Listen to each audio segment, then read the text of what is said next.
watu wa nje ndio wako mera, ndio wako wanatuangalia. Sasa hao ndio kioo yetu. Na ndipo unaona kwamba hata hakuna mmoja wenu hapa. Niliuliza wakati nilikuwa pale kwa mzee mwingine, kauliza nani anaweza kuchora uso wake bila kioo? Si unajiangalianga, si unajijua vile unakaa?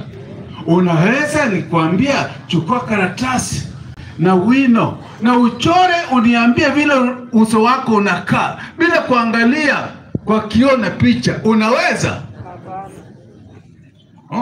Hamwezi.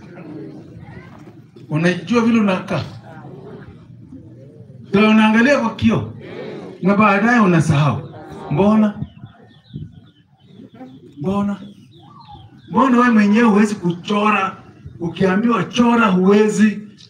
Wewe mwenyewe uso wako huwezi kuchora bila kusaidiwa na picha.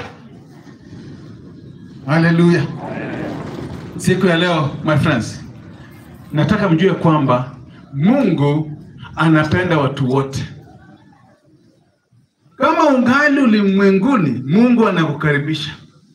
Lakini wakati utatoweka, sasa mambo yako yameisha.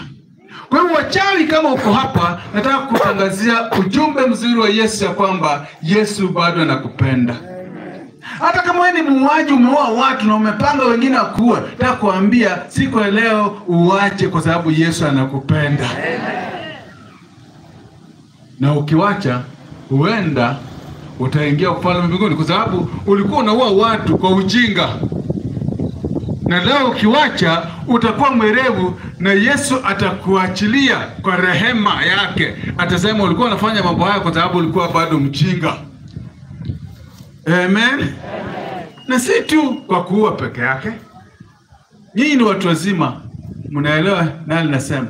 Kama una jambo lingine unatenda ambalo halimpendezi Mungu, kando, siku ya leo ni siku yako ya kuacha na uanze safari mpya. Na Mungu haikusamehe, Yesu haikusamehe, anakuachilia kabisa. Si kama mwenendana atakukubusha, akikuachilia, amekuachilia. Unaanza safari mpya. Kwa hivyo kama wewe ni mroki, kama wewe ni mwizi, kama wewe unatembea vibaya, kama uko na mambo ya kuonyesha, kuweka kwa watu wanatembea vibaya, siku ya leo ukiacha dakika hii, mkono wa Mungu utakuongoza, na hutakuwa ule wa zamani, utakuwa mpya. Hata Paulo, kabla hajakuwa Paulo, alikuwa anaitwa Saulo, na alifanya vituko. Waliua watu kina Stefan, lakini wakati alikuwa anaenda Damascus, na katika matembezi yake, mwangazo ukaja mkubwa, ukaanguka kwa uso wake, naye akaanguka chini, akajiuliza nini kinafanyika. Na Yesu akamwambia, mbona wananisumbua? Na akamuuliza, wewe ni nani? Mimi ni Yesu. Bwana asifiwe. Hata kama wewe umefanya mambo ya aina gani, vile Saulo alipoyafanya, akachukua mabarua, akaenda amalize wa Kristo, Yesu akamwona na akamwambia, Saulo, mbona wanitesa? Na Sauli pala akasema, nini? Na akamwambia, utakuwa kipofu siku 3, nami nimemtayarisha mtu ambaye utaenda kwake, na kuanzia hapo utaona tena. Na sasa kuanzia leo, Sauli, utakuwa mwanafunzi wangu, na utahubiri neno kote.